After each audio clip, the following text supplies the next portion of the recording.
We have a little over 15 minutes for questions. We might even want to pass on some comments and suggestions to Kate for her investment plan. So can I invite the other speakers on the podium, please?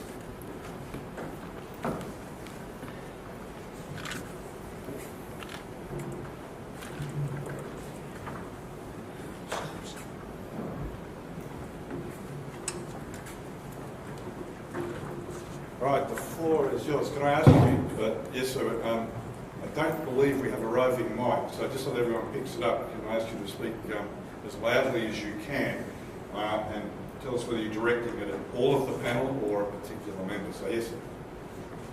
John from James Cook University. My question could be answered by Bruce. Okay. Come to the front. All right, with the small group, so can I ask you, we'll come to the front here and that might be most effective. Thanks, Kate.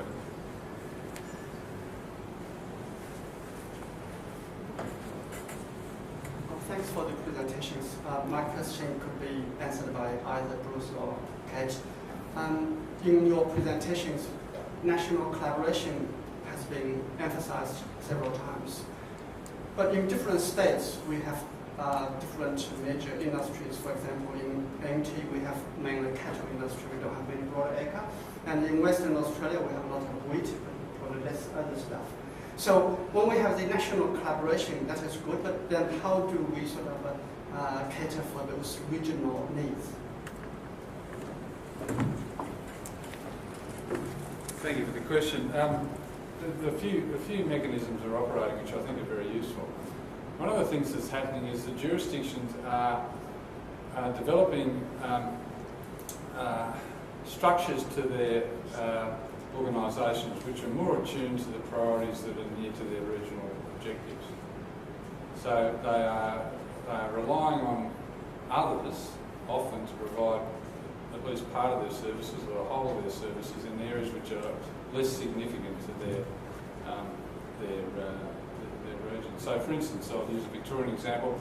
We're very strong in dairy, but we're relying on others for research on wool. And the framework is allowing for us to have confidence that that wool research will come to us. It equally gives us responsibilities to provide dairy research to the nation.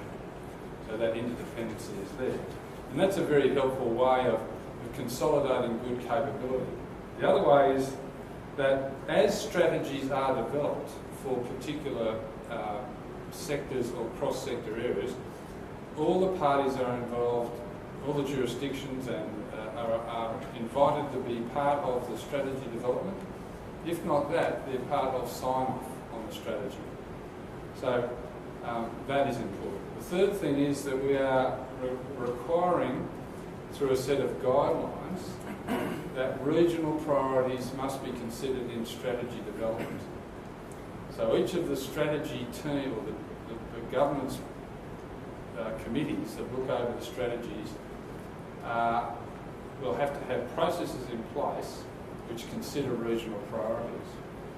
And we're proposing that if somebody's not happy with that, they have to respond to that concern.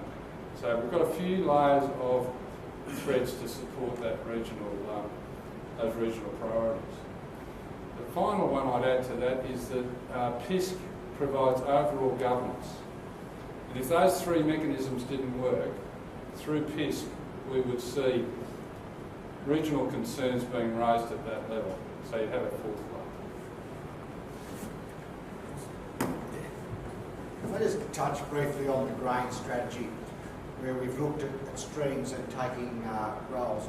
So some states may take a lead role in a particular research area or capacity area. Another agency may take a support, and then another agency may link.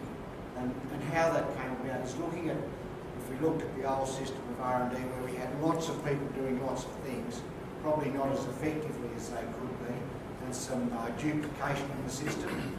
By working with the PISC agencies, the CSIRO, the universities, we can now actually streamline that so we understand where the expertise is, we understand the main drivers in that area, and we can look at breeding of a particular crop, look at the pulse breeding effort in Victoria where there's expertise, well positioned to take a lead role, but be supported by one of the universities have expertise, or a state agency, another state agency that needs to utilise some of the research coming out of that program. So that's how we'll look after the grain strategy.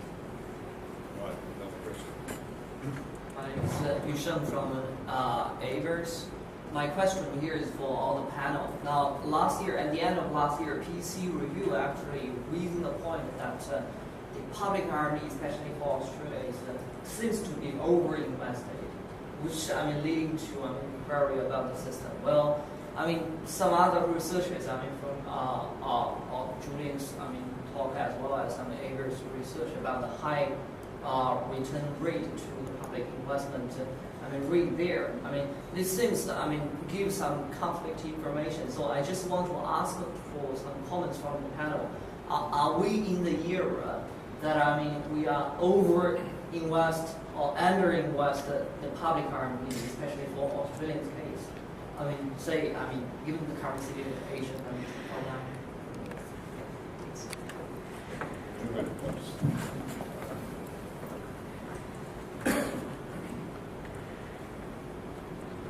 I didn't read the PC report as saying that. I read them saying that that the rate of return was high, and that but that the industry could fund it, and that they weren't saying do less. They were saying use public funds to fund public good kind of research that had spillovers they talk about. I'm not sure what they mean when they say that, but I think they mean externalities. But they didn't say anywhere in that report there was too much agricultural research. They said that the government would fund research of the non-industry collective goods sort. The industry should fund the other.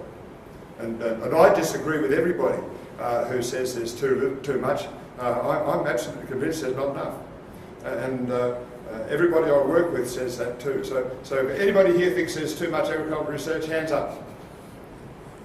Anybody here thinks there's too little, just to see if you've got hands. Okay.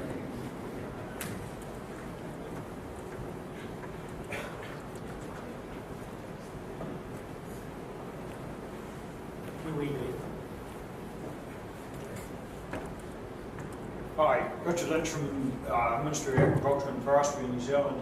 Thank you for a very interesting presentation. We're grappling with very similar issues in New Zealand. Interested in a comment from all the panel, but especially you, Julian. I noticed you talked about RD&E, and one of the big issues we're having in New Zealand is how much focus should we put on research and how much should we be putting on extension, because knowledge is no good unless it's applied. And when you look at these long lags, one of the big issues we have in New Zealand is the integration of the researchers and the end users. And I'd be interested to know, was there any of your analysis that showed returns to the different forms of innovation, whether it's research, development, or extension, or what? And so, because most governments don't have extra money to throw around, what we're saying is where can we make investment within that envelope? I'll be quick with you. That's a very difficult question. That's why I asked it. There's, very bright in the literature on this issue, there aren't very many studies that have very effectively distinguished among the different forms of investment.